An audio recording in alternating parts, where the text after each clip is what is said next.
know it's this. It's like a perk in the talk of this shit. Money swallowed like sis. Did it perfect in the kid. Got a belly to sing on my head. Look up better. Pull out the road I just spit. I know we got $1 million. The devil that shit ain't not cheaper than Hello and welcome back, fellow anime lovers, to MangaMuse. I am delighted to have you join us once again in the world of fanfiction and fantasy. This is the first part of What If Jojo Enters Demon Slayer Verse. Smash the like, share and subscribe button for more. Thanks for the introduction.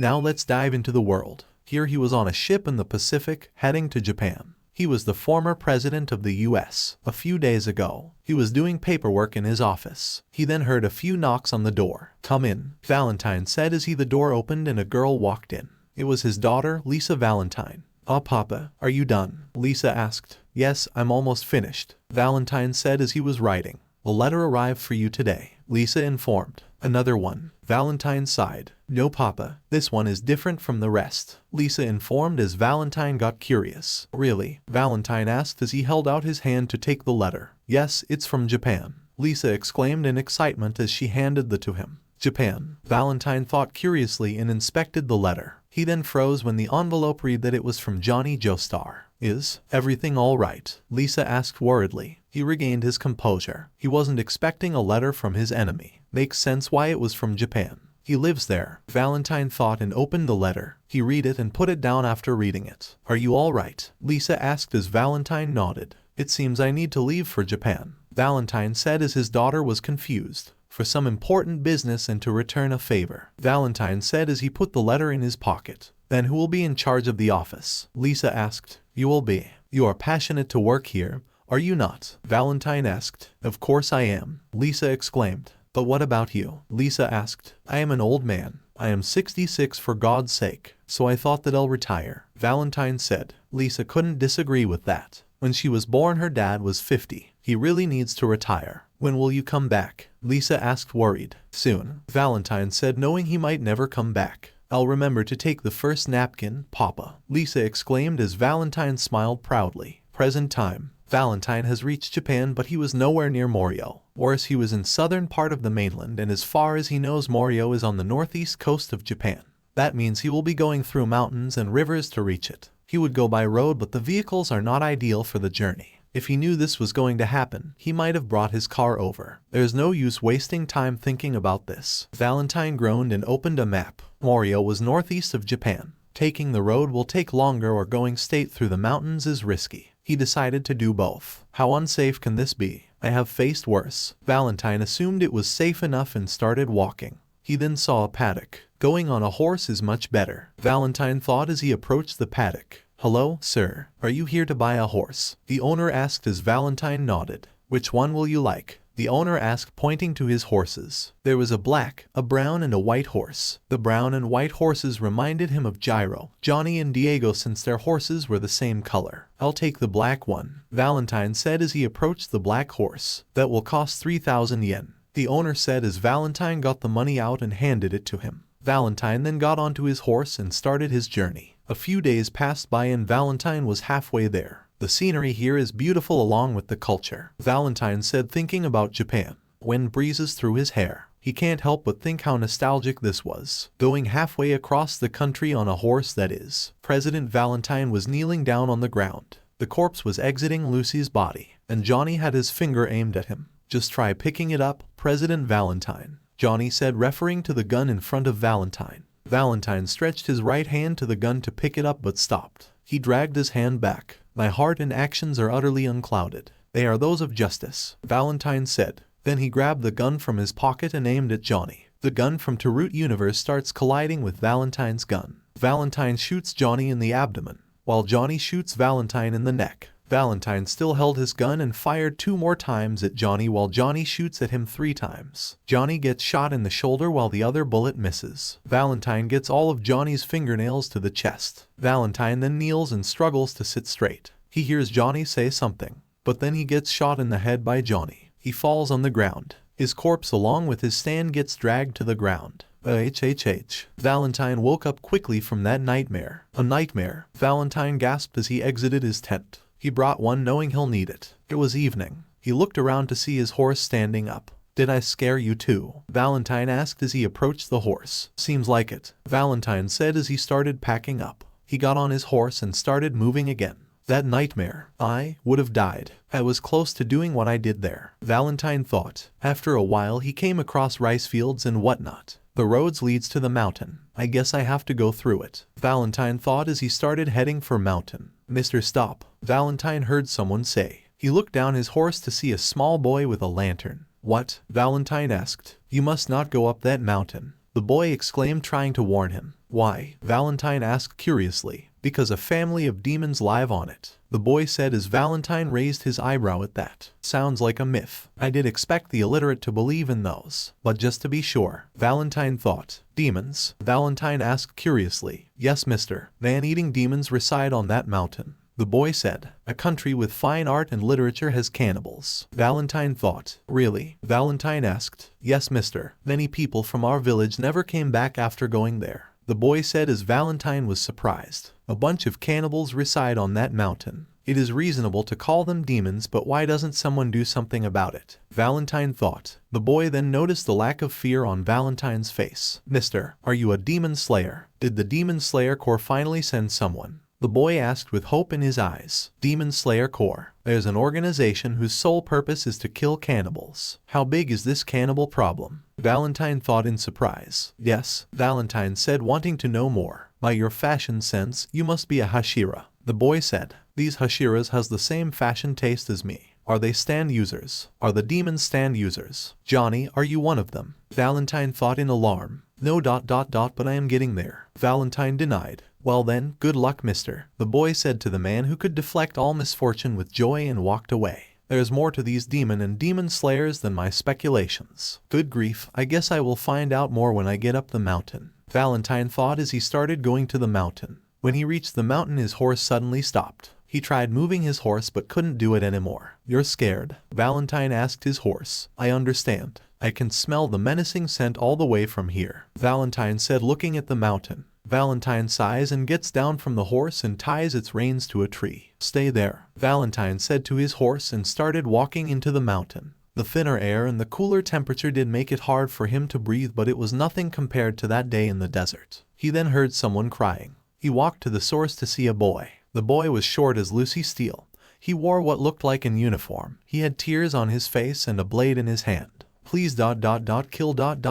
The boy cried out as Valentine was surprised. He figured out that the boy was in some sort of misery. Why? Valentine asked curiously. The pain. It hurts, the boy cried out as Valentine noticed one of his arms were broken. If you don't, then I'll be forced to hurt more people, the boy said. He's being controlled, Valentine thought as he approached the boy to finish him. Then the boy swung his sword at him. Valentine blocked it with D4C's hand while having his near it to make it look like he caught the blade. Valentine noticed a bunch of string attached to him. Is this what's controlling him? Valentine thought. Hold on. Valentine then got his knife out. Cutting the threads doesn't work. They just get attached again, the boy exclaimed. Attached again? How? Valentine thought as he used D4C to grab hold of the blade this time. Then he thrust the blade into the boy's neck, killing him. The moment he died, he was still attached to it, looked like he was hanging. Then his right hand moved on itself. Valentine noticed multiple white spiders crawling on him. Then the spiders attached their strings to him.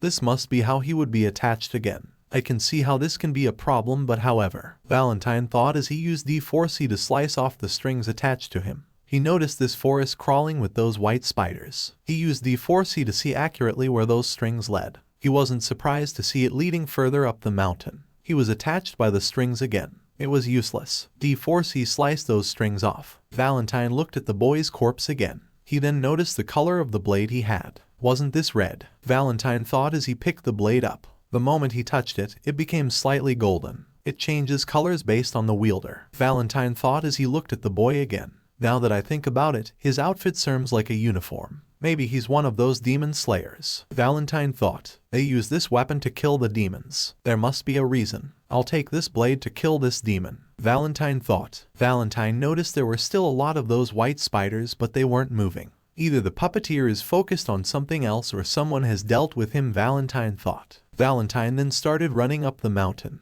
He noticed multiple corpses with uniforms like that boy with wounds on them. Is this what a demon is capable of? That was no stand, Valentine thought as he kept running. Then he came across a part of the forest with multiple balls of string hanging from the trees. Are there people in those? Valentine wondered. Then he heard some footsteps and looked behind him to see a girl. The girl was so pale. Her skin was white. She wore a white kimono with a blue belt and had white hair. Valentine sensed no traits of humanity from her. Perhaps she's not even human. After all, the ego could turn into a dinosaur. Are you behind all of this? Valentine asked. And who do you think you are? The girl yelled as she threw few of her web bomb thingies. Such slowness, Valentine remarked as he dodged all of them easily. He has been training to dodge bullets and other type of ranged materials.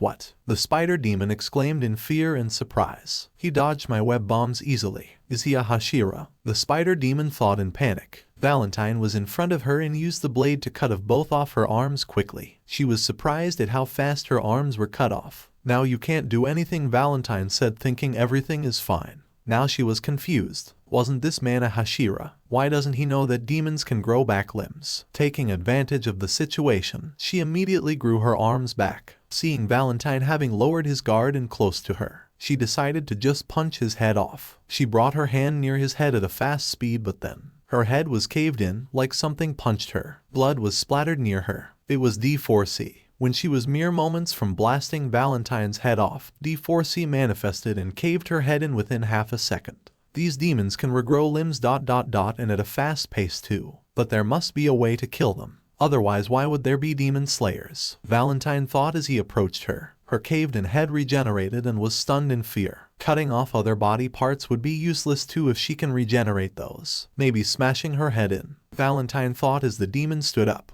If smashing heads is the way, then why would demon slayers carry swords? Something is meant to be cut off, Valentine thought. Who are you? The spider demon asked in fear. A man whose actions are utterly unclouded, Valentine said as he approached her and kicked her legs with his legs, and his stand just barely manifested to look like he did it. She was crippled. She was confused and surprised by the strength the man had with him. They are those of justice, Valentine declared as he swung his blade and cut her head off. Separating her head from her torso is the way to kill them, Valentine deduced. What? She said as her head fell on the ground. Valentine then noticed her head fading away. He approached it and smashed it with his foot. My, that was very brutal, someone said as Valentine looked behind him to see another girl. This girl was human and not pale like the one he just killed. She had a butterfly hairpin and her coat resembled a butterfly. Who are you? Valentine asked. I am Shinobu Kako, the insect Hashira. Shinobu introduced herself. I am Shinobu Kacho, the insect Hashira. Shinobu introduced herself. So this is a Hashira. Her fashion sense seems normal, Valentine thought. And who might you be? Shinobu asked, smiling. This man looks old but no doubt has enough stamina to fight like some of our former Hashiras. Shinobu thought. I am Funny Valentine. Valentine introduced himself. That sounds like a foreign name. He is foreign probably, Shinobu thought. Well, Mr. Valentine, may I ask what are you here? Shinobu asked. I was on a journey and I had to use the road that goes through this mountain, Valentine said.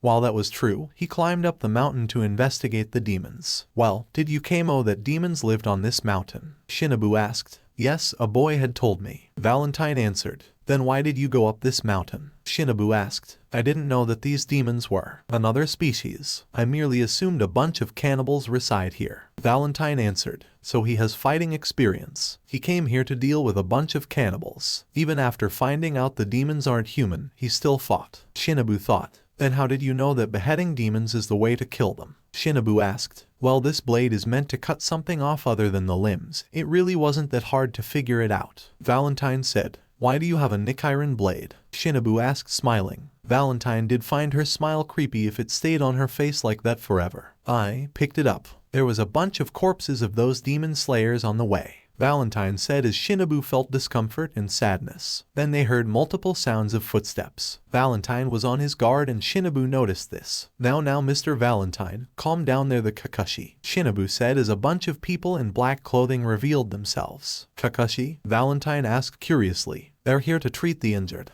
They're our cleanup crew, Shinobu explained. Shinobu-sama, there's multiple injured and people still alive in one of those balls. We'll treat them, you can leave, one of the Kakashi said. Valentine was witnessing the Kakashi cutting someone out of the web ball. Very well, I'll take my leave. Valentine-san, please stay, Shinobu said. Valentine still had a few questions. He turned around to talk with her. but she was already gone. She's quick, Valentine thought. If you have any questions, you can ask us. Now are you injured? One of the Kakashi asked. No, you can save your medicine and stretchers for the injured. Valentine answered. Very well then, the Kakashi said as she left to treat the injured. Valentine looked at where the demon's corpse was. There was nothing. The corpse decayed, Valentine thought. Valentine then brought his blade up and examined it. These blades are the only way to end their cursed lives. Why? Valentine wondered. You asked something, one of the demon slayers asked. It was Murata. Why do only these blades end their cursed lives? Valentine asked.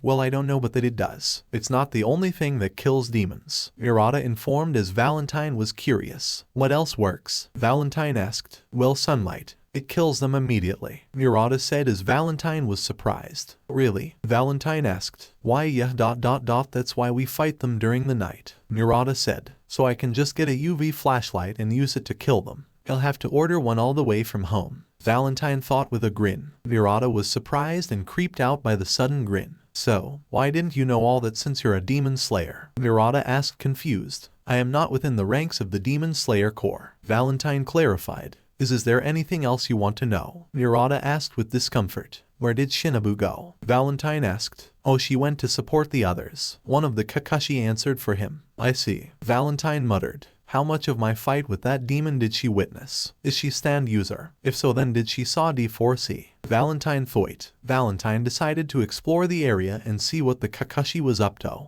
The Kakashi rescued more people from the web balls. The people had some proportion of their skin damaged. Valentine saw a man with purple lines on his body and his hair and skin damaged. The Kakashi got a syringe out and injected him with something. Then the pupil lines on his skin faded quickly. Man, Shinobu-sama is amazing. The medicine she produces always works, one of the Kakashi said. She made this after taking a glance at the situation. She really is the best doctor, the other Kakashi said. She made that antidote after taking a glance at the situation. Could that be the work of her stand? Or is she just that good? Valentine was intrigued. Valentine looked around to see injured people everywhere. There's more than 30 injured and 25 killed. How can they afford such casualties? Valentine wondered. And so young too. Valentine noticed that every demon slayer here is not an adult. Valentine-san. Valentine looked to see a Kakashi calling him. Since you're not injured or anything, would you please assist Shinobu-sama? She asked. Which direction did she go? Valentine asked. I believe she went in that direction, she said, pointing further up the mountain. Valentine started running at that direction.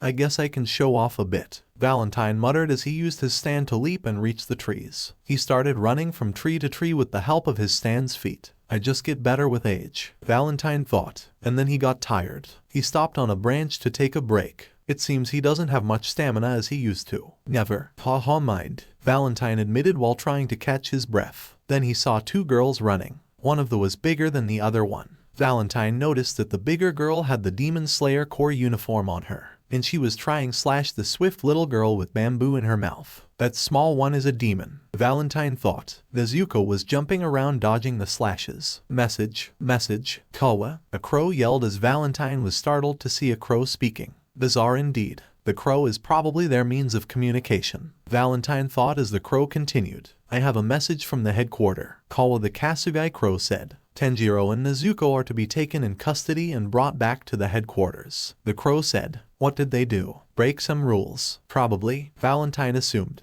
Tanjiro and the demon Nezuko are to be taken into custody and brought back to the headquarters, the crow said. Tanjiro partnered up with a demon it seems, Valentine thought. Tanjiro, dressed in checkered Hiyori with a scar on his forehead, the crow said. Nezuko, a demon girl with a bamboo muzzle. Bring them back. Bring them back, another crow said. So that's Nezuko. She seems harmless enough, Valentine thought. After a few minutes of the crows ordering them, they were ready to leave. Valentine-san, you're coming too, Shinobu said smiling. Why? Valentine asked as the Kakashi were carrying the bodies. Well, we've been ordered to bring you back too, Shinobu said as Valentine was confused. I didn't hear the crows scream that out, Valentine said. They didn't, they just told me, Shinobu explained. Valentine sighs and decides to go.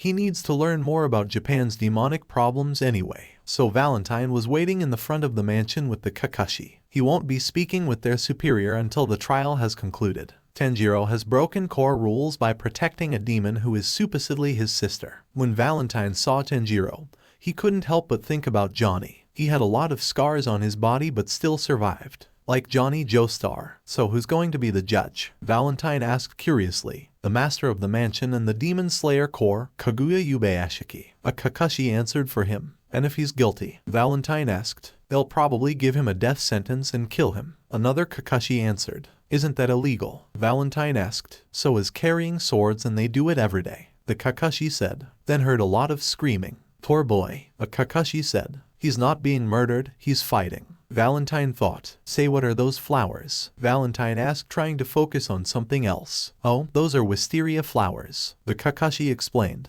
Don't see a lot of those back home. Valentine thought. It's used to ward off demons. The Kakashi said. What? Valentine asked, confused. Yeah, it's like poison for demons. The Kakashi said. So can they be killed with it? Valentine asked. Yes, Shinobu-sama uses poison kill the demons. The Kakashi explained. Isn't beheading demons more effective? Valentine asked. Well, Shinobu-sama isn't strong enough to do that. The Kakashi explained. Well, why is she called the insect Hashira? Valentine asked. That's because she uses insect breathing. The Kakashi explained. Breathing. Is it useful and powerful like the spin? Valentine thought. Breathing. Valentine asked, confused. Yeah, the breathing techniques they use enhances their fighting ability or something. All I know is that it helps them fight. The Kakashi explained. I see. How do the demons multiply? Valentine asked. Well, there's this demon Kibutsuji Musen. He's the only demon capable of turning others into demons. The Kakashi explained. That makes things both easy and hard. Valentine thought. Then they saw two Kakashi carrying Tanjiro in a box. They were running away. A box? Valentine asked, confused. The demon girl is in it. Anyway, it's our turn, let's go. The Kakashi said as they started walking to the backyard. Do be respectful, the other Kakashi said. After reaching the backyard, they saw the Hashiras. Valentine was surprised by the appearances of them. This must be the unusual fashion sense. They all look like average stand users. There's a guy with a snake on his neck. Valentine thought. Valentine wondered which was the dude in mismatched Haori was farther from them. The Kakashi bowed to them and said, he is here. Valentine assumed they were referring to him. The Hashiras were surprised by his appearance too. Yuzui found it flamboyant enough, especially the hair. Rengoku and the others knew the man had a lot of fighting experience from a glance. Jiwoo and Mitsuri wondered if this man was similar to their masters. Ah, you must be funny, Valentine. Kaguya said as Valentine looked at him. Valentine did find the girls near him a bit creepy. Valentine wondered what kind of disease did he have. Indeed I am. Valentine answered. Even his voice is beautiful, flamboyant. Mitsuri and Yuzui thought. So you're the one who slayed a demon without even being part of our core. Why not join us? Rengoku offered. He's ... loud. Valentine thought. I am sorry, but I must refuse. Valentine refused as most of the Hashiras were furious that Valentine refused their master's wishes. Why? According to what Shinobu said, you have fighting experience. You'll make an amazing demon slayer. Rengoku said. Now Kyojiro, Valentine-san has come from overseas to accomplish something. Kaguya said. What is it that you've come to do? Obanai asked as his snake hissed. I have come to visit my friend in Morio. Valentine said. And to take back the holy corpse from him. Valentine thought. If I am not wrong, Morio is a small town northeast. Shinobu said. Are you sure you don't want a part of the core? We can really use some help. Kaguya said. Maybe after I did what I came here to do. Valentine said. Life back home was somewhat boring without any adventure. Very well, we will be waiting for you. Kaguya said. Valentine-san, do you mind staying at my estate until tomorrow? You can definitely use some rest. Shinobu offered. Very well. Valentine agreed. Valentine was walking to the butterfly mansion on his horse. The Kakashi were showing him the way. This is the place. Valentine asked. Yes, let's go. The Kakashi said as they walked to the gate. The Kakashi, a girl asked confused that more were here. Shinobu-sama ordered us to deliver him here. The Kakashi said. Well, come in and leave the horse there. Ai said, pointing at a pole. Valentine dismounts and walks to the door while the Kakashi tie his horse up. So why are you here? Aoi asked. Shinobu said I could stay here for the time being. She busy in some meeting. Valentine explained. Well, you're gonna have to wait until she gets here. Aoi said as she walked inside the house. Valentine decided to explore the mansion. He went to the backyard. He wasn't surprised to see butterflies flying around. This place wouldn't be called the Butterfly Mansion if there were no butterfly. Now that I think about it, Shinobu's coat resembles butterfly wings. Valentine thought. He then saw a girl with a cape and a butterfly hairpin. Valentine recognized her. She was the one who tried to slash Nezuko. She stared at him and smiled continuously. It was ... like she didn't have something. Could she not talk? She doesn't even consider me as an intruder, Valentine thought. Valentine then heard crying noises. He went inside to see what it was. He then saw AI walking with some little girl muttering something in anger. Valentine heard talking from one of the rooms. He went inside to see Tanjiro, a kid with blonde hair and a pigman. That a mask or a real chopped of boar head? Valentine thought confused. Valentine decided it would be better to not disturb them. They did look like they were bedridden. Valentine decided to explore further. He found the kitchen and the dojo. Valentine-san, said Naho as she stood by Sumi and Kyo. Yes, Valentine asked, amused by these little girls. We would like to show you to your room, Kyo said as Valentine nodded. They led him to his room. It was decent enough. We'll be here for dinner. Bye, they said and left. Valentine looked around his room and put down his stuff. Valentine got his gun, his knife, his flag, Nichiren blade and his letter out and put them on the cupboard. He then laid down on his bed. The bed was far more comfortable than what he had been sleeping on for the last few days. It's afternoon already, huh? Valentine said as he rested. Then his door opened and someone walked in. Valentine got up to see who it was. Oh, I am sorry, sir, Tanjiro said as he bowed with the box in his hand. They said Nezuko's room was here. Tanjiro tried to explain. It's probably the room beside this one. Valentine said. Yes, I will take my leave now, Tanjiro said as he left with the box. Never mind then, he is nothing like Johnny. Johnny is anything but a gentleman. Valentine retracted his thoughts about Tanjiro. Valentine then got back on his bed. Shinobu has arrived at her house. She left Master's mansion this morning after seeing Rengoku off. Hello AI, is everything okay? Shinobu asked. Yes, there's someone visiting the patients, AI said. Okay, I'll go see them, Shinobu said as she left for the patient's room. She found their room and found Murata talking to them. What good would it do talking to someone of my rank? Hashira terrify me, Murata exclaimed in fear. Shinobu walked in and stood behind Murata while he was talking. Hello, Shinobu said as he jerked up in fear. Hashira, Lady Kacho, Murata exclaimed as he bowed. Hello, Shinobu said. Oh hello, goodbye, Murata said as he closed the door and ran away. Oh my, goodbye, Shinobu said. How is your recovery coming along? Shinobu asked them. I think we're doing better now, Kenjiro said as Zenitsu blushed. Then let's have your rehabilitation training, shall we? Shinobu asked. Rehabilitation training? Tanjiro and Zenitsu asked confused. Yes, Tanjiro and Inosuke will be doing it. You'll join them after you have recovered, Shinobu explained. So what do we do? Tanjiro asked. Go to the dojo. AI and the others will be waiting for you too, Shinobu explained. Yes, Tanjiro said as Shinobu smiled and left the room. I should see what is Valentine up to, Shinobu thought as she walked to his room. She opened the door to find the room empty. Maybe he's taking a bath, Shinobu thought. Then she saw Valentine's coat hanging and his stuff of the cupboard. She saw a gun, a folded cloth, a knife, a Nichiren blade and an envelope. Maybe this is the invitation he received, Shinobu thought curiously. She picked up the envelope to see it was from a Johnny Joestar. This foreigner lives in Japan, Shinobu thought as she opened the envelope and grabbed the letter. It was written in English. As an expert in pharmaceuticals, she could read it. She decided to read it. Dear Valentine, as much as I hate your guts, I need your help. The Holy Corpse is behaving unusually again. I fear that the misfortune might get redirected to others again.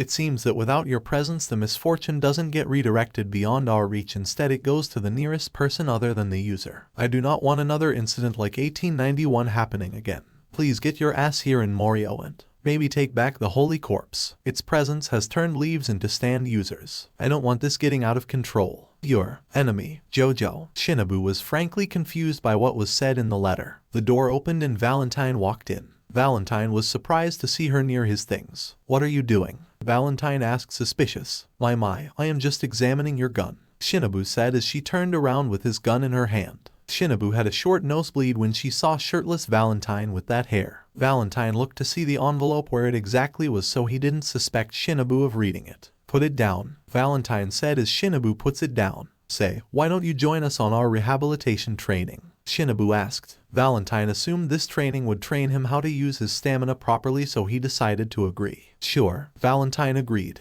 Then please be at the dojo soon. I'll be waiting for you, Shinobu said as she walked out of the room and closed the door. Just as soon as he walked further, she started sweating. That was a close call, Shinobu thought. While she was a Hashira, she was no stealth expert. But that letter, this holy corpse thing ... it redirects misfortune. Shinobu started thinking about what the letter said. I asked him to come to the rehabilitation training just so he doesn't suspect me. Maybe I shouldn't have done that. Shinobu regrets her choice of words. Going by what he said, the misfortune usually gets redirected beyond reach, but without Valentine that's not going to happen. Can Valentine-san rid the world of its misfortune? No, that's not it, Shinobu thought as she had finally reached the dojo. She opened the door to see the boys training and it seems to be going well. Maybe he can rid the misfortune of one person and cast that misfortune beyond reach. If that is the case, I hope ... we can convince him to rid master of his curse. Shinobu thought about how Kageya's misfortune can be rid of. She stood waiting for Valentine. He also mentioned an incident that happened during 1891. I need to find out what happened 23 years ago, Shinobu thought. Then Valentine opened the door and walked in. Welcome to my dojo, Valentine-san. Shinobu welcomed. So what is going on here? Valentine asked. The boys have finished their rehabilitation training for today. They will continue tomorrow, Shinobu said as she gestured to Tanjiro and Inosuke resting away. So do you want to take part in the rehabilitation training? You look like you could use some, Shinobu suggested, hoping he'd decline. Sure, Valentine said as Shinobu smiled, but inside she knew there was no going back. I'll explain the process. Those girls will make your limbs limber again, Shinobu explained, pointing at Naho, Kyo and Sumi. Next is reflex training. Each cups contain medicated water that you have to splash your opponent with, but if your opponent blocks that cup, you can't move it, Shinobu explained, pointing at the table of cups. Last thing, full body training. In simpler terms, you'll be playing tag, Shinobu explained. What's his deal? Is he going to take the rehabilitation training with us? AI asked. Shit, I know Valentine-san is not evil, but I don't know everything about him either. His capabilities and limits ... and I can't tolerate him throwing those medicated water at Kanao's face. Shinobu panicked. You see, he will be doing it, yes, but with me, Shinobu decided as AI and the others were a bit surprised. I believe we can skip the first process, Shinobu asked Valentine as he nodded. Shinobu-sama, please don't get your jacket wet, Naho said as Shinobu and Valentine realized something. Valentine-san, are you sure you want to do this? Your coat looks like it will be stained, Kyo said. I'll take it off, both Shinobu and Valentine said at the same time. Then they looked at each other for a few moments before starting to take their coats off. Shinobu just took off her butterfly coat, but since Valentine only had one set of his trademark pink suit, he had to take the entire thing off, leaving him shirtless. Not this again, Shinobu thought as she had a nosebleed. Then Shinobu noticed he had scars on his back but couldn't see it clearly. AI and the others were amazed by his body. Hey Manjiro, look, they're about to have a fight, Inosuke said, pointing at them. Who is she fighting though? I found him yesterday too, Tanjiro wondered. Valentine and Shinobu then walked to the table with the cups of medicated water. They both sat down and waited for AI to start the training. Shinobu-sama is a Hashira, but her opponent seems to be someone with great fighting experience, judging from those scars on his back, Tanjiro thought. Start, AI exclaimed as Shinobu immediately went for the fifth cup, but Valentine already had blocked it. Valentine then tried to grab another cup but was blocked by Shinobu. Shinobu then used her breathing to grab a nearby cup which Valentine moved his left hand to block. But that was a feint to fool Valentine. I never had any intention to take that one. You fell for it, fool, Shinobu thought as she grabbed another cup while Valentine was blocking that one. But Valentine carefully moved his right hand from the fifth cup he blocked to the seventh while Shinobu was grabbing her and grabbed it. So fast, Tanjiro thought, amazed. Both of them had a cup. Then both Shinobu and Valentine splashed each other. Everyone was shocked. Shinobu Kacho, one of the lightest Hashiras, wasn't able to win. They were speechless. Shinobu was fuming. She never got splashed on the face with her own medicated water. Valentine was calm. This wasn't the worst thing that touched his face. Plus his hair was fine. Probably because he had D4C protected. Still ...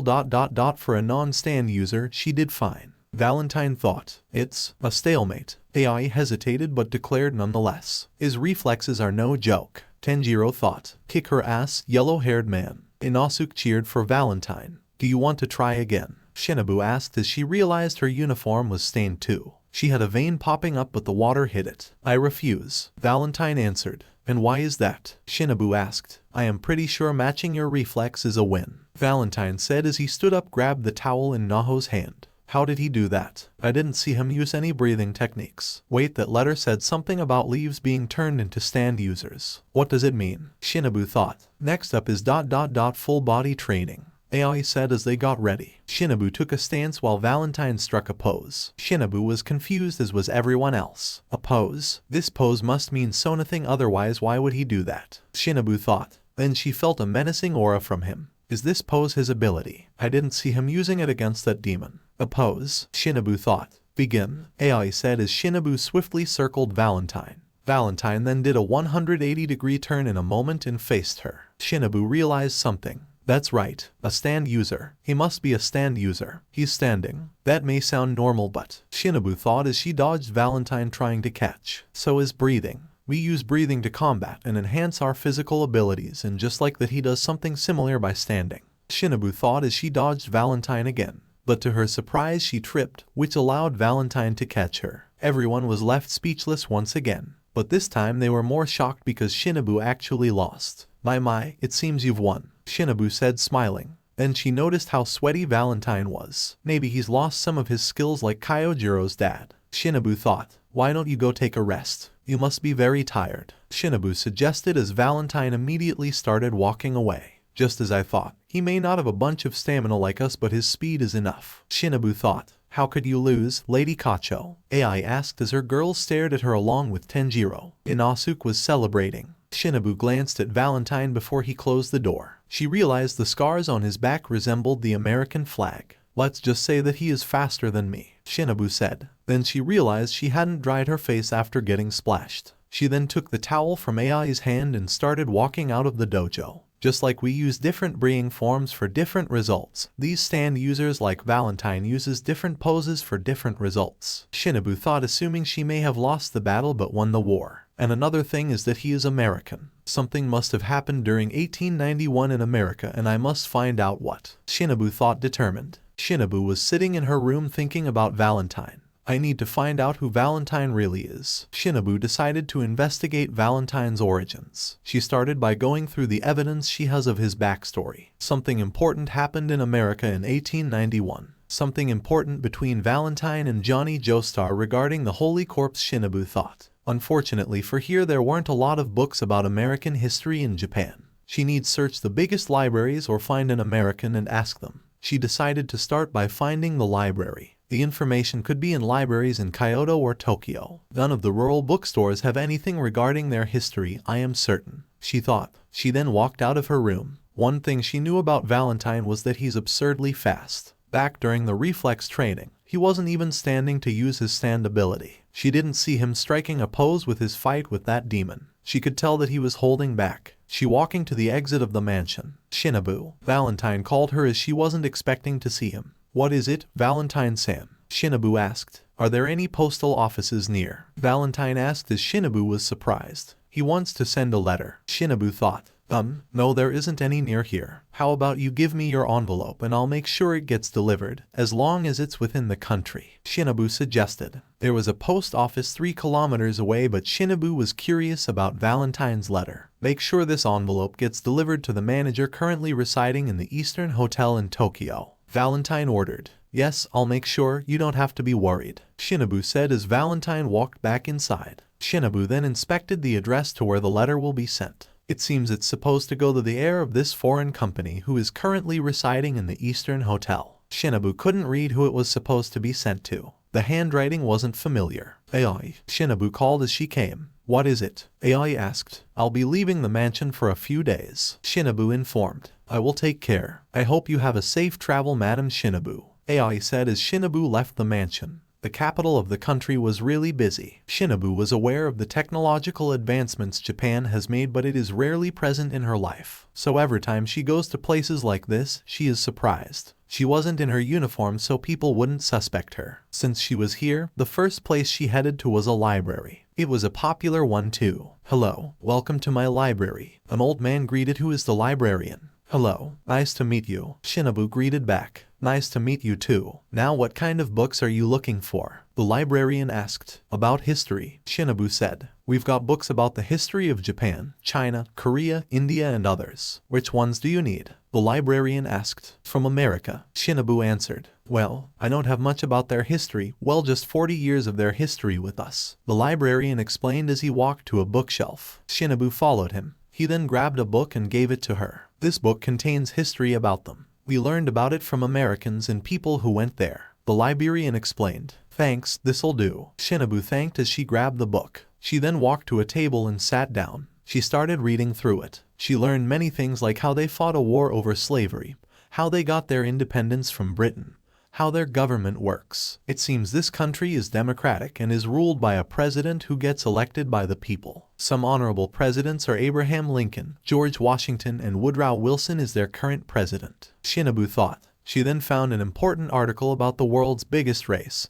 Steel Ball Run, which took place from 1890 to 1891. Now that I think about it, this race ended in April in 1891. That was 23 years ago. Shinobu thought. A man serious as Valentine wouldn't be involved in some. It isn't just any race with a normal reward. Shinobu thought. There's nothing else that's significant happening other than the race. Is he really involved in this? I'll check the list of participants. Shinobu thought. She then went over to the list of participants of the race. Mrs. Robinson, Diego Brando, Ermdi Avdol, Pakaloco, Norisuke Higashikata, Johnny Joestar. She read. Wait, Johnny Joestar. Isn't he the one who invited Valentine here? Was he really involved? Shinobu thought as she continued to dig deeper. She found descriptions of the participants and some of their photos. Diego Brando, the British jockey. He was the one who secured the first place in the race. He used the money to build himself a trading company. Pakaloco, this farmer was able to secure the second place. He claims that it was just his luck. Norisuke Higashikata, this man from Morio was able to secure the third place in the race. Wait, Morio, isn't that where Johnny Joestar lives? I found the correlation between them. Something must have brought them together. I just don't see any mentions of Valentine here. Shinobu tried to make a theory and a sensible one out of this. Maybe he hosted it. No, it was Mr. Steele. Shinobu thought that she reached a dead end.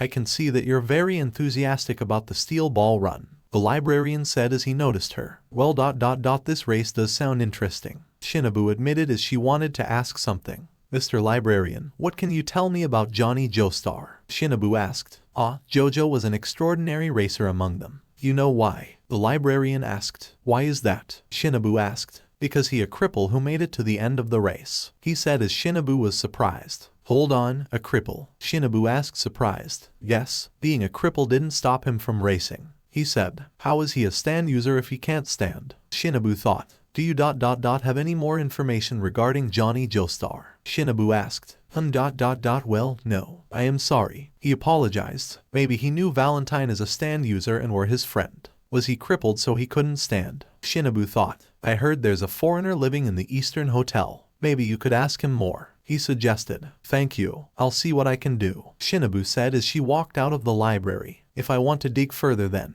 I'll have to go to Morio. I'll deliver the letter and head there. Shinobu thought as she started walking to the hotel. She was impressed by the hotel. It was big as her mansion. Hello, how can I help you? A man asked approaching her. It seems like he was the hotel staff. Hello, I am here to meet someone. Shinobu said. Who is it? He asked. The manager of a trading company. I don't know his name but I know he's here. Shinobu said as he thought about it for a few moments. I know who you're talking about. Follow me, he said as Shinobu followed him. He really is a charming gentleman. There's already someone meeting him, he said as he walked to his room. He's in here, he said pointing at the door. Thank you very much. Shinobu thanked as the man bowed and left. He already has guests over, Shinobu thought curiously. She knocked on the door a few times. Someone came and opened the door. It was a boy with white and black hair and blue eyes. The boy looked normal but she could tell he wasn't. A demon. Was Valentine's guy attacked by demons? Shinobu thought as she got a little prepared to reveal her blade that was hidden in clothing.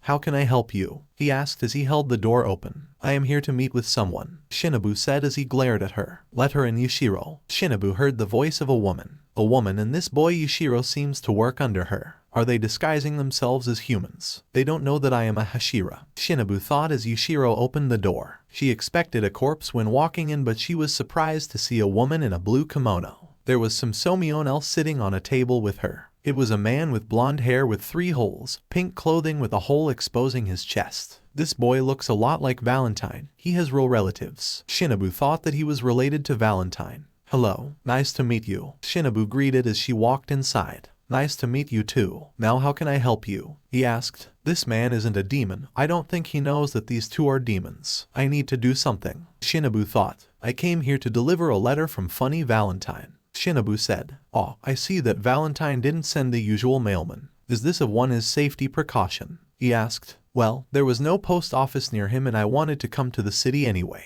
Shinobu explained. I see, may I have the letter? He asked. Here you go. Shinobu handed the letter to him. He opened up the envelope and started reading the letter. Are these demons hostile? They're like Nezuko, Shinobu thought in confusion. Yushiro noticed a piece of cloth covering something long. He had an alarmed expression when he realized that it was a blade. Lady Tameo, Yushiro exclaimed, ready to fight. Shit, I screwed up, Shinobu thought, preparing to fight. No need to scream, Yushiro, he said, silencing him and surprising Shinobu that a demon took an order from a human. He then stood up and glared at Shinobu. You knew? Shinobu asked. Of course, it was a matter of time before a demon slayer finds them, he said. Wait, is he with them? Shinobu thought in alarm. She went for her blade and grabbed it. She realized something. She never grabbed her blade in the first place. She moved her head around to see that everything was moving slower. What is going on? Shinobu thought as she moved around. She felt as if her speed was increased. She then waved her hand in Tameo's face, and to her surprise it phased through. What is going on? Shinobu thought in confusion and fear. She had never felt this much helpless since the day her sister died. She then noticed Valentine's man had her sword in his hand. Wait, is my consciousness going faster than my body? Shinobu thought. Then she could feel her body again.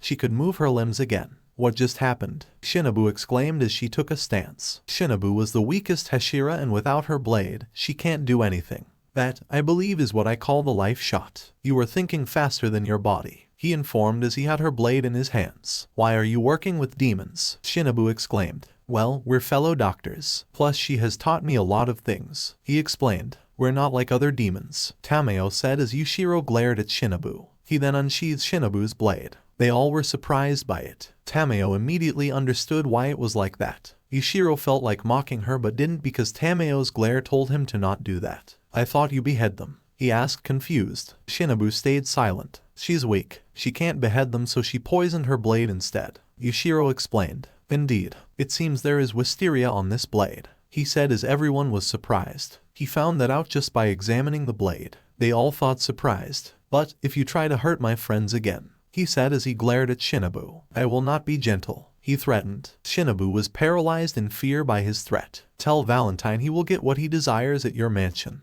he said as he sat down and placed her sword on the table. You can take your sword back, Yushiro said. He trusts him. A demon sentient as him trusts a human, Shinobu thought in surprise. Just ... who are you? Shinobu asked. Giorno, Giovanna, Giorno revealed. Kaguya and Shinobu were having a conversation. I have decided to send Tanjiro and the others on the Mugen Train mission, Kaguya informed Shinobu. Shinobu, may I ask what made you recommend Tanjiro? Kaguya asked. Tanjiro has a pure soul and is capable of striving on a daily basis, and the upside that he showed exceeded my expectations. Above all else, he has a clear goal in mind. To defeat Mugen Kibutsuji, Shinobu reasoned. As far as that goes, I am in agreement with you, Kaguya agreed. Also, Tanjiro had told me that his father had used the fire-breathing technique, Shinobu informed. Kaguya said, having an idea of what that was. At this time, there's no denying that he still has a long way to go, but perhaps Rengoku, the flame Hashira, might be able to provide him some guidance, Shinobu suggested.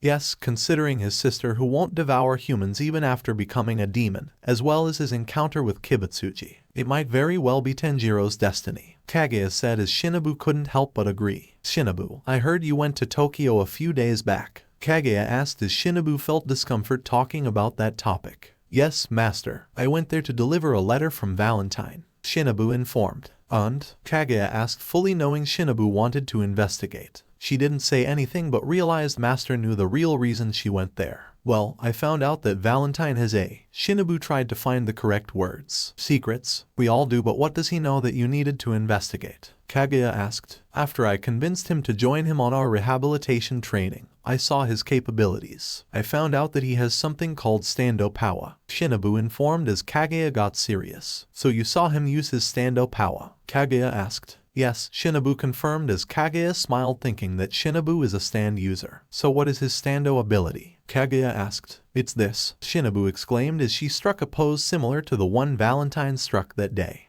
Kaguya was confused as fuck. He may be blind and couldn't see, but he knew stand abilities isn't something that can be replicated. What? Kaguya asked, confused as Shinobu realized that she forgot that he was blind. Oh, I am so sorry, master. He can strike a pose that can increase his speed, Shinobu said. Kaguya facepalms in disappointment. And here I was thinking we had a stand user among us. Kaguya thought. Shinobu was ashamed to see her master facepalm like that. Clearly she was wrong about something. Shinobu ... that's not this stand ability ... that's just him posing. Kaguya said. Oh, I am sorry master, but it seems you know what a stand ability is. Can you please explain? Shinobu requested. Stands are the physical manifestation of one's soul. They could be any shape or form depending on the user's soul. Kaguya explained. Then he didn't use his stand. Shinobu asked confused. Was Valentine still holding back? She shuddered to imagine that. No, he probably used it. You see, stands can only be seen by other stand users. Stands can only be hurt by other stands. Damage from the stand transfers to the user. Kaguya explained. Shinobu was shocked. Valentine and Giorno has something both invisible and invincible.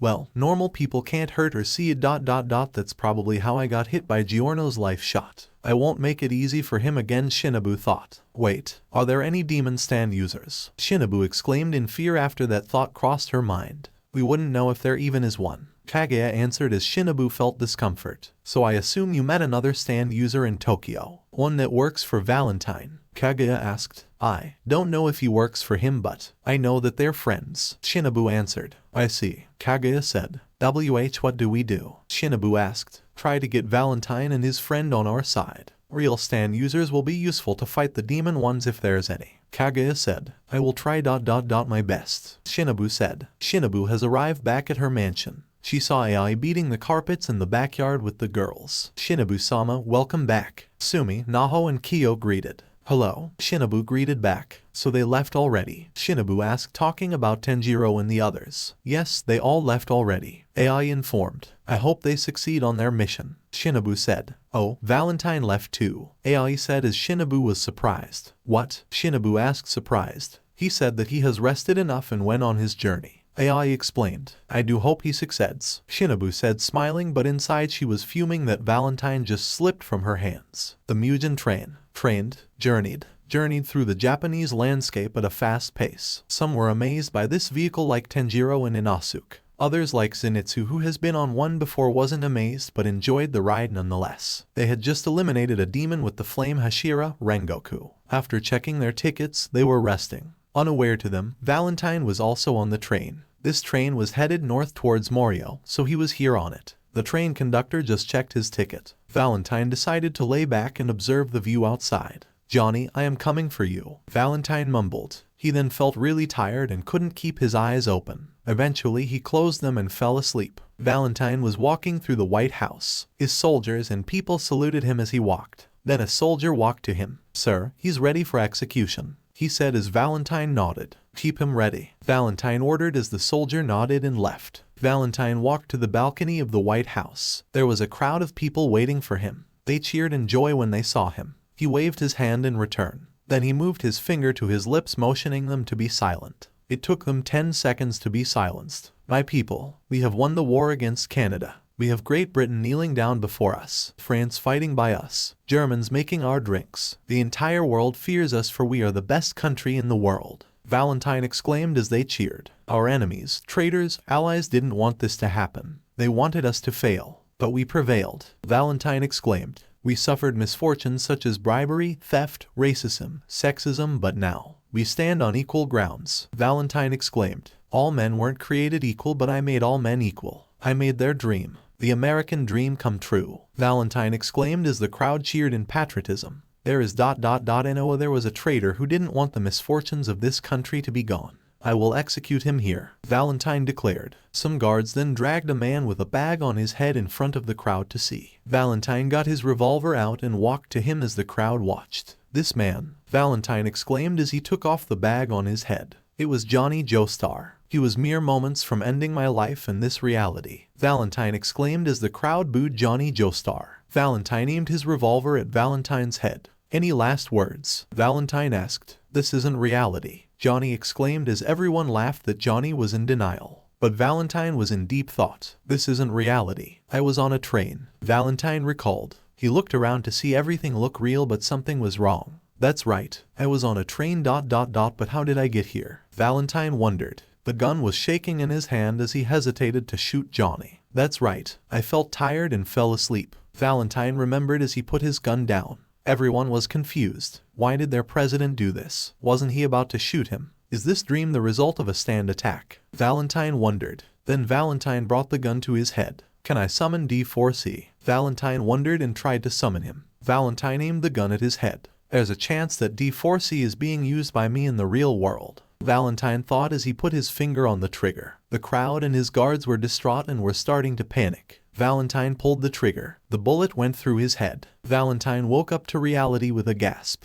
He saw D4C hovering beside him with his fingers pinched. Seems I was right, Valentine thought. He made sure D4C would do that to catch the bullet if he actually shot himself. Then he noticed the wall staring at him. Wait, the wall was staring at him. What? Valentine exclaimed in shock, seeing the wall being a lump of flesh with eyes. He looked around to see the entire cart has eyes, flesh, and of course jaw. While he was looking around, the train swung its claws at him. Blunt force wouldn't be ideal, D4C, Valentine thought as D4C manifested and grabbed Valentine's Nichiren blade and cut it off. I didn't know you were here, he heard someone say. He looked behind to see Rengoku. Wait, isn't he one of those Hashiras? Valentine thought. Neither did I. Is this a demon train? Valentine exclaimed. Yes, but don't worry. My Tsugokus are on the way to kill it, Rengoku exclaimed as he swiftly cut off another limb of the demon. He is taking this rather easily. Does he face foes this bizarre on a regular basis? Valentine wondered. My friend, seeing that you're able to fight, would you mind to protect the innocents? Rengoku asked as Valentine nodded. Splendid, Rengoku exclaimed as he dashed onto another cart. Yer days, Valentine muttered as more demons tried to eat the people. Valentine then used his Nichiren blade to attack it. That Hashira took this rather normally. He was serious but still had his composure. He probably faces demons like this on a daily basis, Valentine thought as he defended more people from being eaten. I see that you're doing well, Rengoku exclaimed as Valentine was surprised to see him. He didn't notice him come in. Naturally, anyway, who are you? Valentine asked as he cut off more flesh. Kyojiro Rengoku, the flame pillar, Rengoku exclaimed as he slashed more limbs off and left. I have a feeling that he's not forced to keep that smile, it's just his personality, Valentine thought as he defended more people. Then all of a sudden the train screamed and jerked up and Valentine lost his balance. Why can't I enjoy a normal train ride? Valentine thought as the carts fell down and crashed. Huh? What happened? Where are we? The people asked in confusion and fear for their loved ones. Valentine was under a pile of bodies too. He slowly crawled out of there and climbed out of the train. He then heard noises from the other side of the train. Valentine ran there to see Rengoku fighting a demon. First form unknowning flame, Rengoku exclaimed as he slashed and Akaza got his arm cut off and backed off. Then his arm immediately healed. Rengoku was tired and trying to catch his breath. Valentine saw Tanjiro and Inosuke stunned in fear. Why aren't you doing anything? Valentine asked as they looked behind to see him. Tanjiro and Inosuke were surprised to see him here. They were somewhat happy that a veteran was here. Hey you need to kill that demon, Inosuke exclaimed. Valentine noticed that Rengoku didn't have the same expression on his face. It was a much serious one. Your left eye has been smashed and your ribs are broken. Those are irreparable. Humans take a while to heal wounds, but we demons do it in a blink, Akaza explained. No matter how much you fight, a human can never beat a demon, Akaza said as Rengoku was still trying to catch his breath. We can walk in sunlight. You can't do that because you are a scum who can only survive during night, Valentine taunted as Akaza turned at him. You always fight during the night because it's your domain, your area of expertise, but you never dare to fight during daytime. You know why? Because you know you will die immediately, Valentine continued as Akaza were getting furious. He's taunting him. Can he take him on? Tanjiro thought. You brag about how you can heal, but we can pass our eternal feelings, walk proud in sunlight while you demons eternally roam the darkness like the rodents you are, Valentine continued. Akaza has had enough. He was pissed that this human insulted them. Akaza immediately dashed to blow his head off. Valentine backed off and dodged the attack. He's fast, Valentine thought, surprised. There's something bizarre about this man. His battle spirit isn't like others. It's humanoid, Akaza thought, looking at Valentine's stand. Akaza then sent more punches which Valentine blocked with his and his stand's hands. Did his spirit just block my punches? Akaza thought, surprised. Valentine got his Nichiren blade out. I need to get on his blind side, Valentine thought as he ducked and dodged a blow from Akaza. Then he used D4C to change the direction of momentum and got behind Akaza with his blade ready. Akaza was turned his head around to see Valentine swinging his sword. He's fast. He'll hit my neck before my fists reach his, Akaza thought, alarmed. Checkmate, Valentine said as he hit Akaza's neck with enough strength to behead him, only for his blade to snap. They all had faces of confusion and shock on their faces. What? They all thought surprised. Akaza then immediately punched a hole through Valentine's guts. No, Tanjiro screamed in shock. Shit, Valentine doesn't know any breathing techniques. He was really close, I need to save him. Rengoku thought. Valentine. Rengoku screamed in grief. Your speed really surprised me bit, that's all you got. You're weak, Akaza exclaimed as he pulled his arm out and Valentine falls on the ground.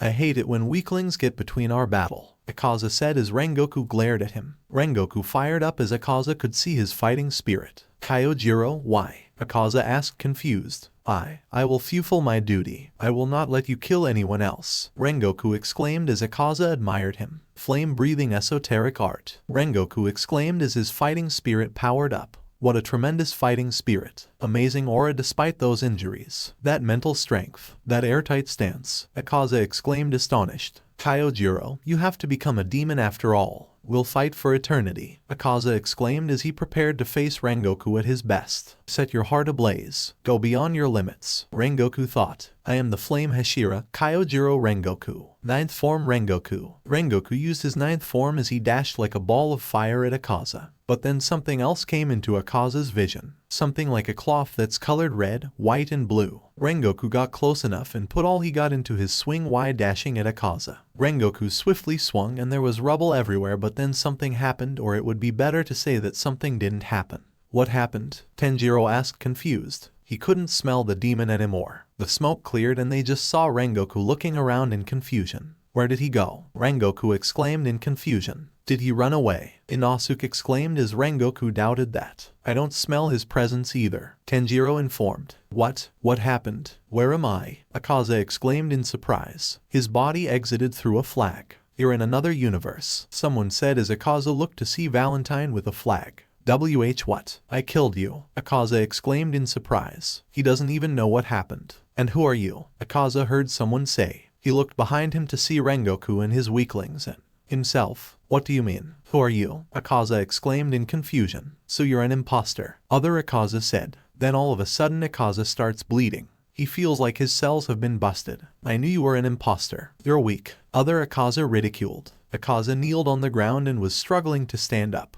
Why can't I move? Akaza thought in fury. He's really weak. Valentine taunted as Akaza got angrier. Valentine then kicked Akaza's head with his stand's feet. The kick sends him closer to the other Akaza. The Akazas start getting influenced by the gravity of the situation like magnets attract other magnets. What? Other Akaza exclaimed in shock. He couldn't move ... and he was being dragged by a powerful force. No. Both the Akazas exclaimed trying to move away, but eventually they made contact. Now you will die, Valentine said as they started fusing. Tanjiro and the others were staring in shock and confusion. NOOO. Both the Akazas exclaimed as they fused more and more. Valentine then put the flag over himself. The Akazas had completely fused. Goodbye, demon, Valentine exclaimed as the Akazas exploded. What just happened? Inosuke asked. Wait, where did Valentine go? Rengoku asked, noticing Valentine wasn't here anymore. I don't smell his presence either, Tanjiro informed. Then they all saw a flag blowing in the wind.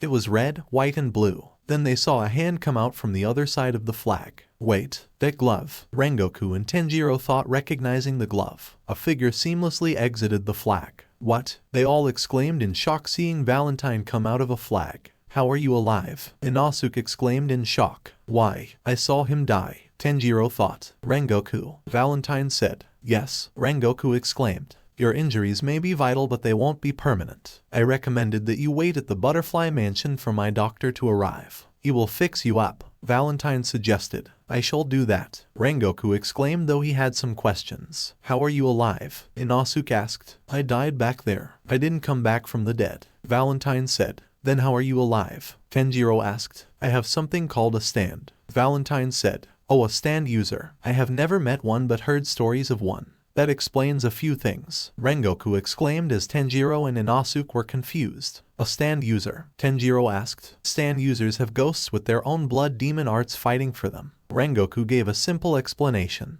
A ghost? Ghosts are real, Tanjiro exclaimed. How is he alive? Inosuke asked. I believe that would be the work of his ghost's blood demon art, Tanjiro speculated. It has a name, doesn't it? Rengoku asked. It's Dirty Deeds Done Dirt Cheap. Valentine revealed. Your stand is called Dirty Deeds Done Dirt Cheap. Tanjiro asked as Valentine nodded. What is the blood demon art? Inosuke asked. Stop calling it that. It's called a stand ability. Valentine demanded. Well, what is the ability? Tanjiro asked excited. The sun rose behind them. Daybreak is here, Rengoku exclaimed. Explaining the Foresee's ability is going to take a while. Valentine sighed. All the upper moons were gathered in the Infinity Castle. Gyako-san, I put a girl's head in one of the pots you gave me. Dama said. That's not what's it for but good. Gyako exclaimed. Anyway, it seems all the upper moons are here. Daki said. Except for Akaza. Oh no, where is Akaza Dono? Did he die? Dama asked. Silence. Mugen-sama has arrived. Kokoshibo informed as they looked up to see Mugen in a suit with some chemicals. Hantingu immediately bowed. Kokoshibo still sat where he was while the others stood looking at him.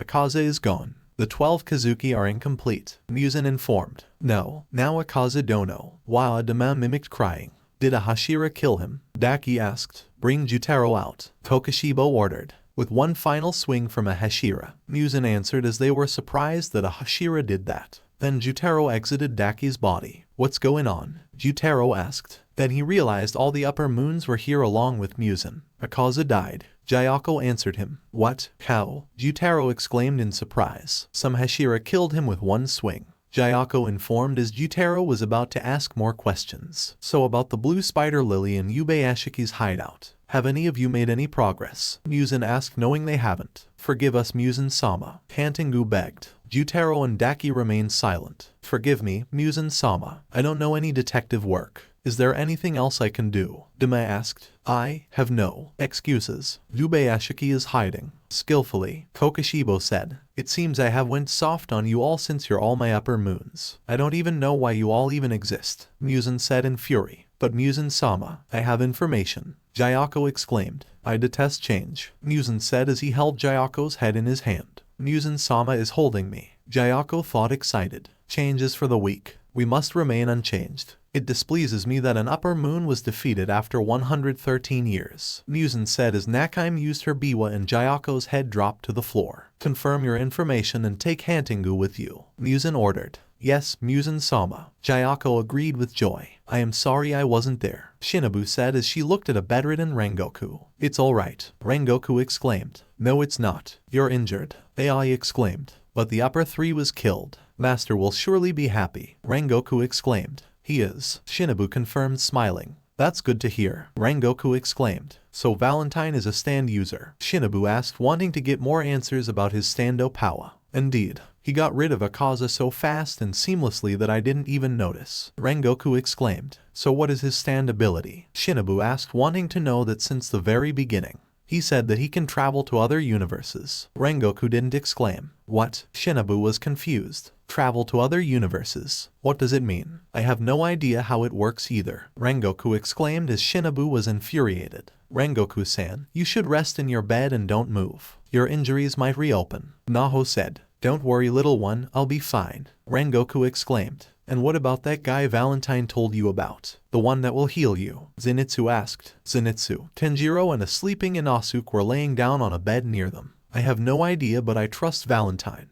He was the one that saved me, Rengoku exclaimed. He's here, Sumi exclaimed walking in the room. He is, Rengoku exclaimed in excitement wanting to meet the guy. Then someone with blonde hair, pink suit and blue shoes walked in. Shinobu was shocked to see who it was. They were surprised by his appearance. Everyone other than Shinobu assumed he was related to Valentine because he wore something pink and had blonde hair. Giorno, Shinobu exclaimed. You know him? Rengoku asked surprised. We met in Tokyo, Giorno informed. What are you doing here? Shinobu asked. They could clearly tell that Shinobu didn't like him. Wasn't I supposed to be here? To talk with Valentine? Giorno asked. He's not here, how unfortunate. Shinobu informed wanting him to leave. I knew that and it's better to wait for him here. Giorno said. Are you the one who will heal Rengoku-san? Tanjiro asked. Valentine didn't tell me anything about healing people ... but I suppose I can oblige. Giorno agreed. That's great, Rengoku exclaimed as Giorno looked at him. He's injured very badly. Giorno thought. Wait, how can you heal him? Your stand ability isn't healing. Shinobu asked. And what do you know about my stand? Giorno asked. Why are both of you so hostile? Zenitsu asked. She tried to kill my friends, but then I threatened her to not do that again. Giorno explained, smirking. Wait, you attacked his friends? Rengoku asked, surprised as Shinobu felt uncomfortable. They were fellow doctors, Giorno said to spite her more. They were demons, Shinobu exclaimed. What? Rengoku asked, confused. I assure you that those demons didn't. What I mean is that they weren't hostile, Giorno said as they wondered what Giorno was about to say. Like Nezuko, Giorno said as they were surprised. How do you know about Nezuko? Shinobu exclaimed as the others had the same question. Surely Valentine didn't tell him, Shinobu thought. Tameo, the demon you tried to kill, told me about her, Giorno said, and they all looked at Tanjiro. Look, it happened a few months back, when I met Mugen too, Tanjiro exclaimed. I suppose that gets rid of your confusions, Giorno said. Look, Shinobu, I trust him, Rengoku didn't exclaim. Fine, then do what you have to, Shinobu agreed. Giorno then approached Rengoku from his left side, which blocked Tanjiro's vision. Can you ladies give us a moment? Giorno asked as Shinobu and her girls walked out of the room. She was rather furious, Zenitsu muttered. Now, I haven't learned your names yet, Giorno asked. I am Kyojiro Rengoku, the Flame Hashira, Rengoku exclaimed. Tanjiro was about to introduce themselves. And those are my Tsugokas Tanjiro, Zenitsu and Inosuke. Rengoku didn't allow that. Unknown to them, Shinobu was outside the window eavesdropping. So you must be a stand user like Valentine, Tanjiro wondered. Indeed, my stand is gold experience, Giorno said as he picked up a glass, and it can give life to objects, Dio said as the glass in his hand made a noise and turned into a sparrow. They all were astonished by it, even Shinobu. This made her even more confused. How did he do that then? Shinobu recalled how Giorno used his life shot ability. That's amazing, Zenitsu exclaimed, looking at the chirping sparrow. It even smells like a real sparrow, Tanjiro exclaimed, amazed. Indeed, this is amazing,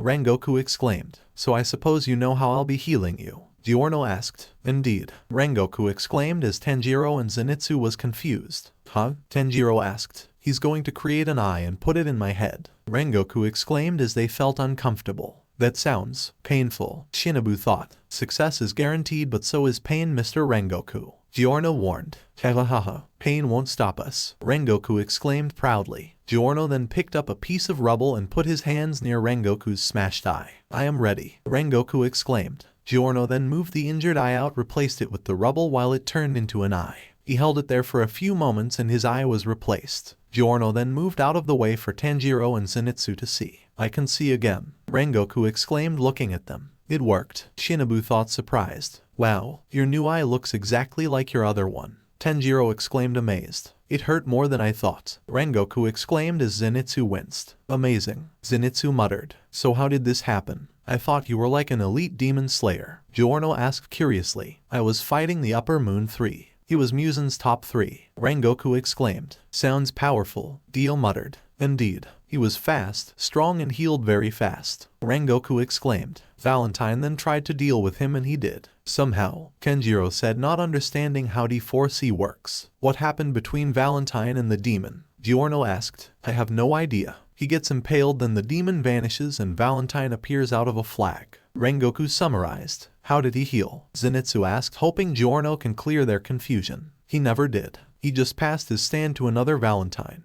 Dio said. He passed his stand, Shinobu thought, confused. What? Tanjiro asked, confused. There are something called parallel universes, and in these parallel universes there exists ... our counterparts. They are just like us. Some might not be exactly same, Giorno explained as Rengoku understood. So Valentine ... died ... Rengoku muttered sadly. Shinobu decided to leave. This was enough eavesdropping. She felt bad for Valentine. Indeed, Giorno confirmed. What? Oh, didn't we see him yesterday? Tanjiro asked, confused. That was another Valentine, Rengoku informed. What? Zenitsu asked, confused. I don't think you should be trying to understand his abilities right now, Giorno advised as they didn't insist but decided they would ask later. Now do you have any more injuries? Giorno asked. Here he was. After hours of walking he finally reached the Joestar household. He wasn't going to lie. Morio was less beautiful than he originally thought. He thought it would be some sacred sanctuary where Johnny decided to reside and never leave. That's the impression he had of the place when he found out that Johnny hasn't been anywhere else for more than 13 years. The place where Jojo resides ... Even I am starting to use that nickname, Valentine thought as he approached the door. He knocked on the door a few times. A few moments later someone opened it. It was a girl with black hair and blue eyes. Those are definitely Johnny's eyes. Didn't know he has a daughter, Valentine thought. She looked at him for 2 seconds until she recognized who he was. Oh, it's you. I was starting to think you'd never come. Please come in, she exclaimed as she opened the door. Sorry if I am a little late. Valentine apologized as he walked in and took off his shoes. Please follow me, she said as Valentine followed her. She's certainly nervous, Valentine thought as he followed her. She took her to the living room. Please wait here, she said as she walked off. Valentine sat down on the pillow near the table. I see that he has adapted the Japanese lifestyle, Valentine thought as he looked at the decorations. Then another woman walked in. She was older. Valentine assumed this was Johnny's wife, Rena Joestar.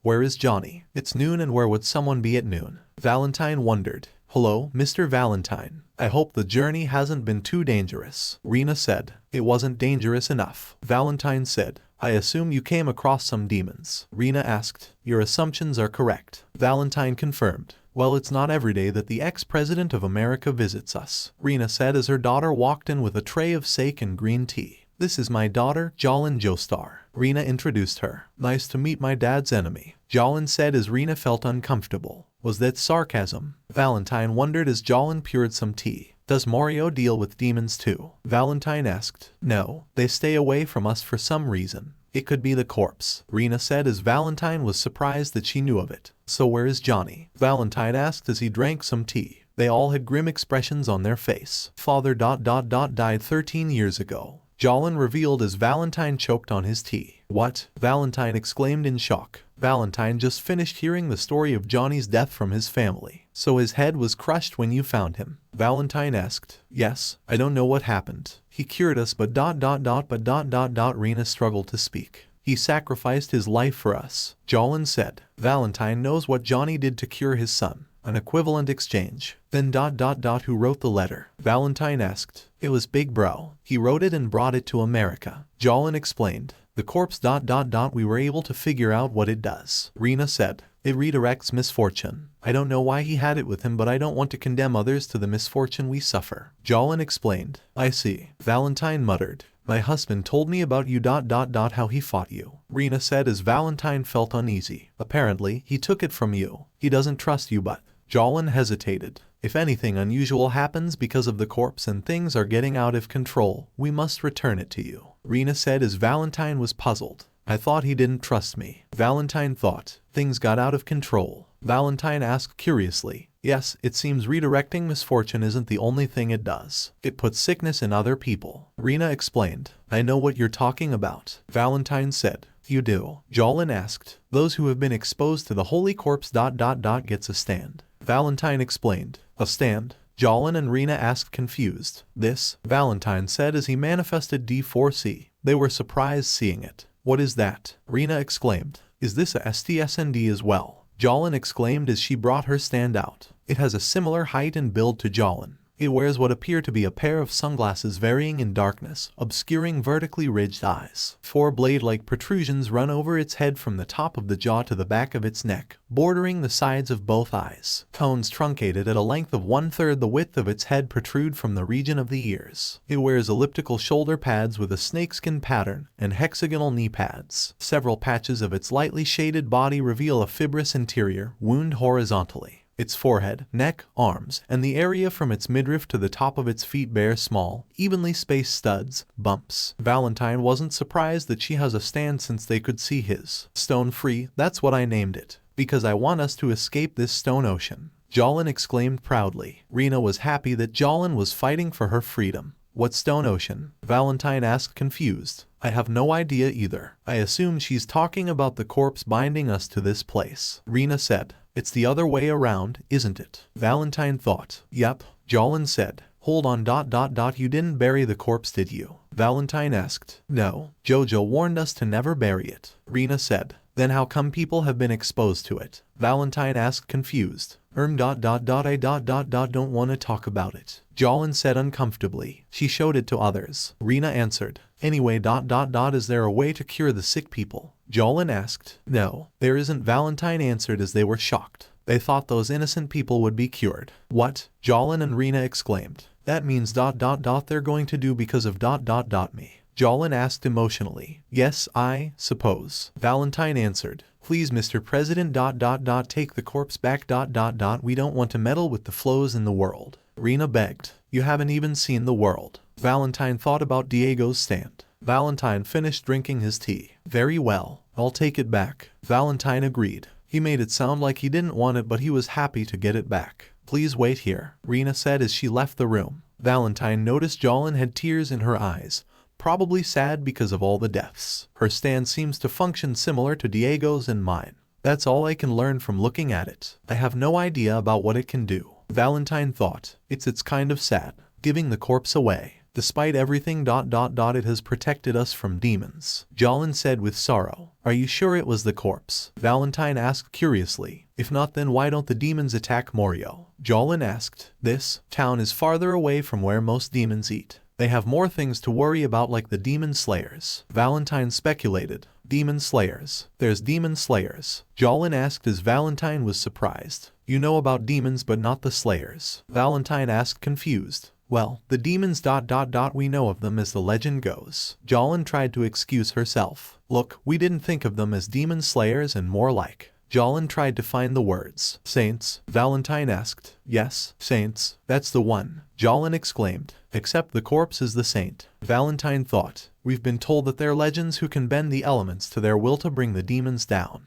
Jolin exclaimed. Diego can stop time and your dad could use the infinite rotation. Valentine thought of the power difference. They don't bend elements, they just make use of it by copying it or something. Valentine corrected. Really? I want to meet one. Jolin exclaimed. Well, you're looking at one now. Valentine said. What? Jolin asked confused. I slayed a demon, so that makes me one. Valentine informed. Oh, how powerful are the demons? Jolin asked curiously. Valentine clearly knew Jolin underestimated him. They can regenerate really fast. You have to expose them to sunlight or decapitate them with a Nichiren blade. Valentine informed. They sound strong. Jolin said. Not strong enough to beat me. Valentine said. Jolin was about to retort, but then Rena walked in with a briefcase. The corpse is inside it, Rena said as she sat down and put the briefcase on the table. Rena opened it and they saw the corpse. I suppose nothing is missing? Rena asked. No, it's complete. Valentine confirmed. Rena then closed the briefcase and slid it toward Valentine.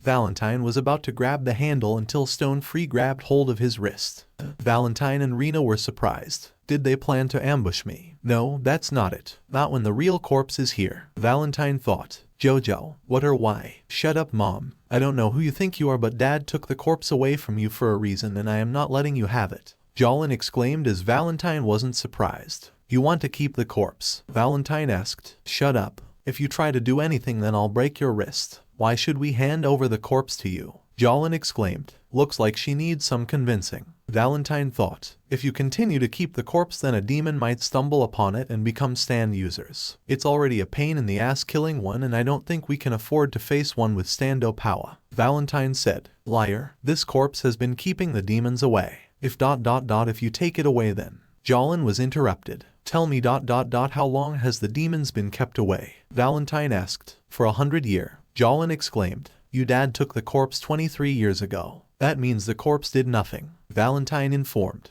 Jolin couldn't disagree with that. Jolin, your father told me about the bizarre consequences of keeping the corpse. If we continue to keep it. Rena was about to say something. Morio will be the next devil's palm. Valentine said. Jolin was shocked. She had heard stories from her father about the devil's palm and how many people who goes there to go missing. He told her that a saint's corpse was behind that. Only the strongest may survive the devil's palm. She shudders to imagine her hometown being similar to that. Jolin slowly let go of his hand. Valentine pulled back his hand and looked at it. There was a mark and he felt a lot of pain. It seems the blood supply was blocked. She could have easily crushed it but didn't. That means she has remorse. Valentine thought. I'll let you take the corpse on one condition. Jolin said. Shit, those are never good. Valentine thought, irritated. A deal with the Joestars rarely end well for him. What is it? Valentine asked. I still don't trust you. There's a reason Dad took the corpse from you. I'll go with you just to make sure that you don't do anything you're not supposed to. Jolin demanded as Rena was shocked. Jolin, what are you saying? Rena exclaimed in shock. Mom, I have to do this. Jolin said, looking at Rena. Rena knew that stare. It meant that her heart is determination and she will see the end it. So, what will it be, Mr. Valentine?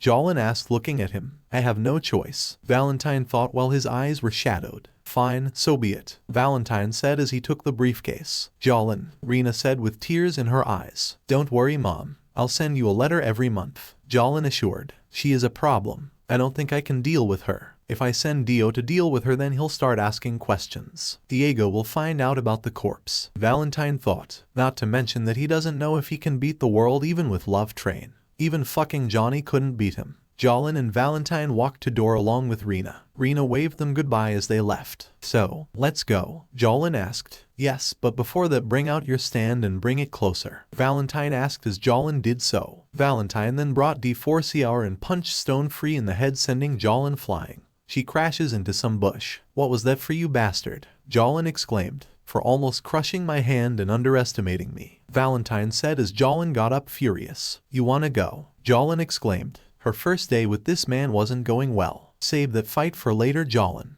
Jolin clicked her tongue in annoyance. One thing you need to know is that never underestimate a stand user, especially one whose power you don't know about, Valentine said. TCH. Jolin clicked her tongue. Let's go, Valentine said as he started walking away. Jolin followed him in a few moments. So alright folks, that's all for today. Stay tuned for part 2. Do subscribe, like and share for more such videos. Press the bell icon to be notified first on release. See you in the next video. Till then, goodbye.